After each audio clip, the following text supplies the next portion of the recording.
السلام علیکم ناظرین، آج ہم ایک ایسے موضوع پر بات کرنے جا رہے ہیں جو ہر مسلمان اور بالخصوص پاکستانی سرمایہ کار کے دل کی آواز ہے۔ سعودی عرب میں جائیداد کی ملکیت ہمارے ساتھ موجود ہیں جناب عابد محمود مغل صاحب، جو CEO ہیں دوست مارکیٹنگ کے۔ پہلا سوال تو یہی ہے، کیا واقعی جنوری 2026 میں قوانین بدل چکے ہیں؟ کیا اب ایک عام پاکستانی سعودی عرب میں جائیداد خرید سکتا ہے؟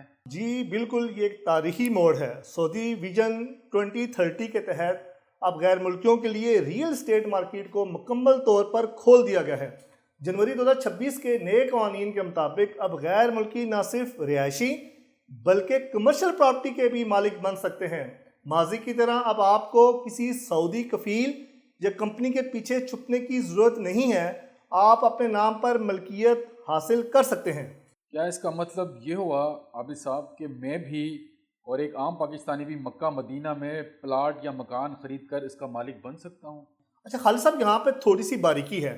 مکہ مکرمہ میں حی علی الصلاۃ اور مدینہ شریف کی جو حرم کی حدود ہیں حی علی الفلاح، ان کے اندر قوانین تھوڑے مختلف ہیں۔ وہاں غیر ملکی مسلمانوں کو حق انتفاع دیا جاتا ہے، جس کی مدت 99 ایئرز تک لیز کی ہوتی ہے۔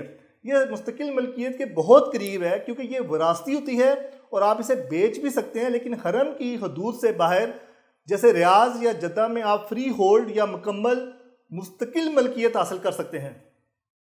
تو عابد صاحب، مکہ میں پراپرٹی اور مدینہ میں تو یقیناً بہت مہنگی ہوگی، تو کیا صرف کروڑ پتی اور ارب پتی ہی لے سکیں گے یا وہاں سرمایہ کاری کر سکیں گے، یا ایک عام پاکستانی کے لیے بھی وہاں اس میں کوئی راستہ ہے؟ یہی تو اس قانون کا کمال ہے۔ اب ڈیجیٹل فرکشنل آنرشپ متعارف کروائی گئی ہے۔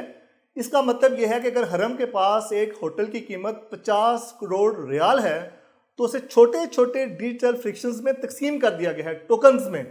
ٹوکنز آپ محض 5 یا 10 ہزار ریال لگا کر اس عظیم الشان ہوٹل میں ڈیجیٹل حصہ دار بن سکتے ہیں اور اپنے حصے کا ماہانہ کرایہ وصول کر سکتے ہیں۔ عابد صاحب یہ بتائیں، ڈیجیٹل شیئر کیسے ہیں؟ کیا یہ قانونی طور پر محفوظ ہوں گے؟ اگر کل کو یہ ایپ بند ہو گئی تو پھر کیا ہوگا؟ خالد صاحب بہت اہم سوال ہے۔ یہ تمام پلیٹ فارم سعودی کیپٹل مارکیٹ اتھارٹی CMA سے منظور شدہ ہیں۔ آپ کی سرمایہ کاری بلاک چین پر رجسٹرڈ ہوتی ہے اور آپ کا ڈیٹا سرکاری پورٹل ایجاد اور نافت سے لنک ہوتا ہے۔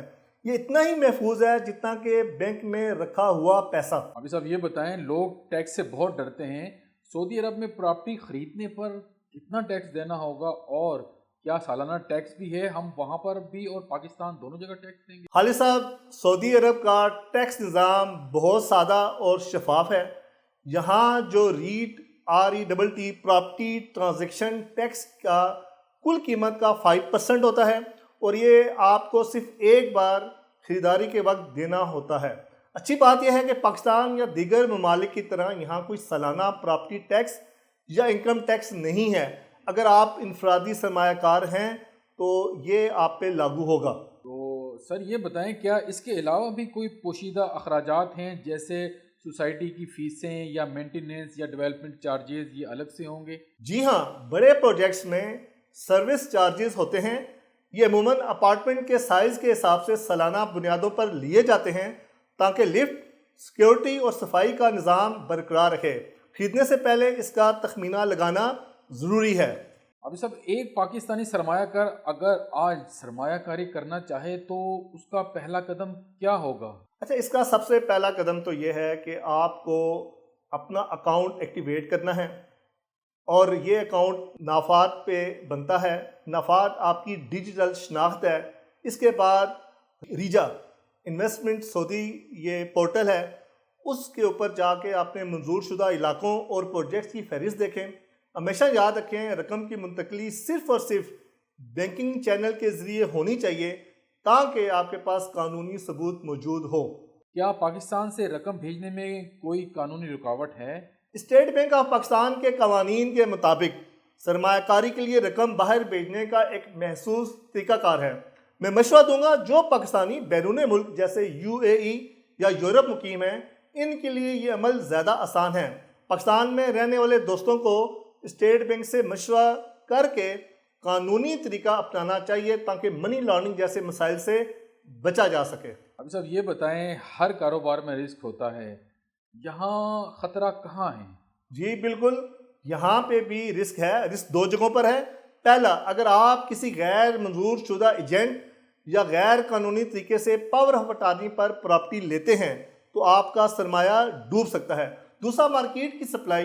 ریاض جیسے شہروں میں بہت زیادہ کنسٹرکشن ہو رہی ہے، اگر ڈیمانڈ کم ہوئی تو کرائے کچھ عرصے کے لیے رک سکتے ہیں۔ اس لیے ریسرچ میرا جنون ہے اور میں ہمیشہ کہتا ہوں کہ لوکیشن سب سے اہم ہے۔ آپ باقاعدہ ریسرچ کر کے پھر اپنی انویسٹمنٹ کریں۔